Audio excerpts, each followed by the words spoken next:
SSP TV Sports on News 13 with Fred Barletta Jr. and Ron Marchetti.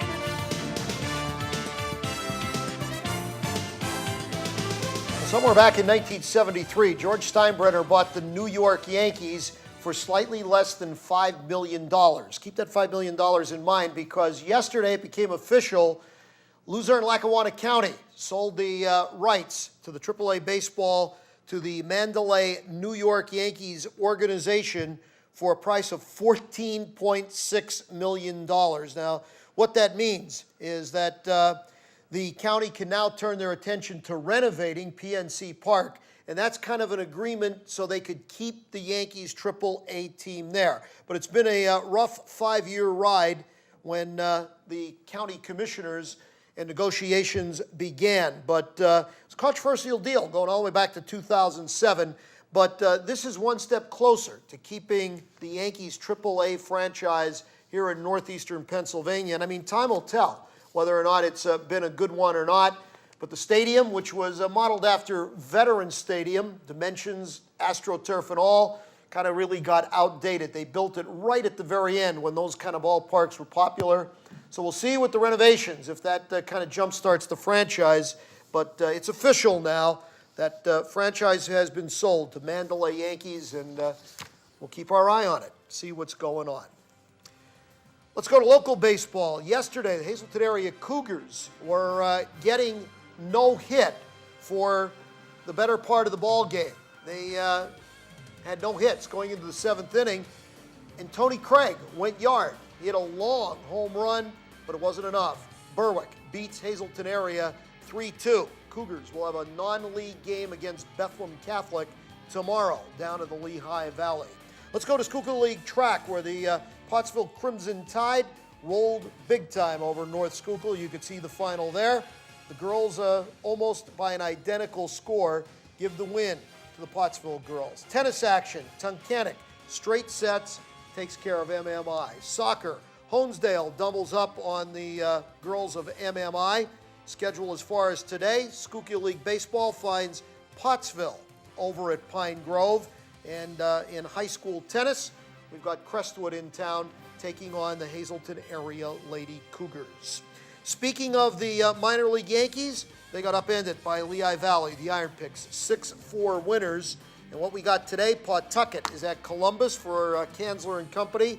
Altoona visits Akron for Kyle Landis' gang. And Lehigh Valley and the Yankees, they get it together in upstate New York. Major League Baseball, Detroit is in Yankee Stadium. Joe Maddon's club continues their series with Texas. The Cubs and Phillies begin one. Pittsburgh at Atlanta, and the New York Mets are out in Colorado.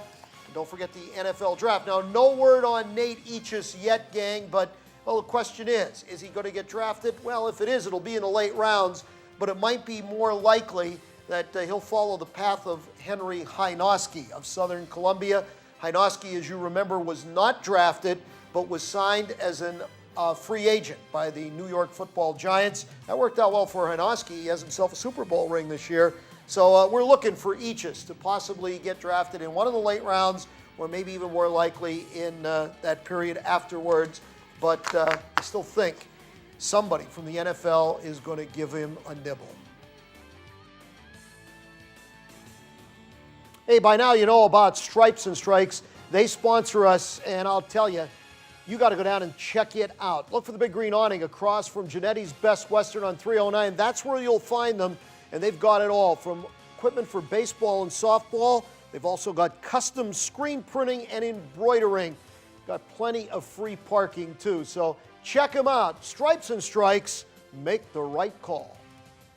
Make the right call and head to Stripes and Strikes for your sporting good needs. Located on Route 309 across from Genetti's, Stripes and Strikes is your headquarters for retail and team sales, officiating equipment, and all the gear for the upcoming season.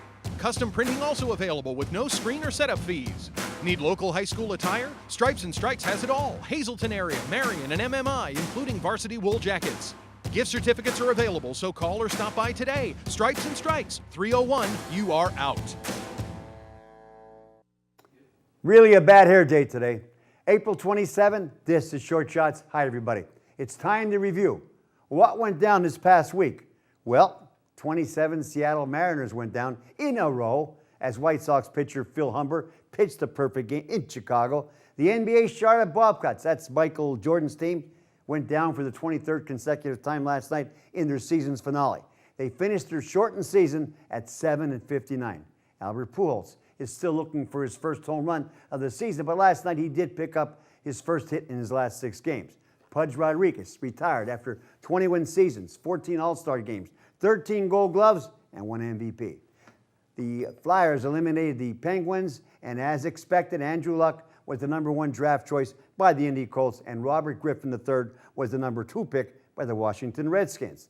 2004 Hazleton area grad Kyle Landis climbed the ladder in the minors from Akron to Columbus, said hello to Russ Kanzler, pitched 3 innings, and went back in 24 hours.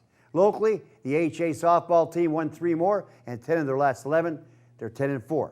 The HA hardball team lost 3, they're 5-7. Also in baseball, Marion lost, they're 7-4. MMI lost 3, they're 2-9. And Weatherly won 2 of 3 this week, they're 3-8. Staying local, and finally, 50 years ago, during the Berlin crisis, on a very sunny and windy day in Hazleton, this young lady right here married a soldier boy home on leave. The year was 1962. The day was April 28th. She was a teenager, and the guy she was marrying, certainly by today's standards, was also too young to get hitched. Plus, they had only seen each other 10 days in 8 months before their wedding day. So, no doubt, they both had cold feet. But they forged ahead, got married, stayed married, for better for worse, in sickness and in health. And despite many ups and downs, they went on together, even though they both found out that they were not completely compatible. But they continued to forge onward, year after year, decade after decade. And believe it or not, tomorrow they will celebrate their 50th wedding anniversary. Mother of God, I congratulate this lady who still lights up a room when she enters and continues to be the most fascinating and fun-loving person I ever met. Happy anniversary to her, my wife. Good night, everybody. See you Monday. Till then, stay loose.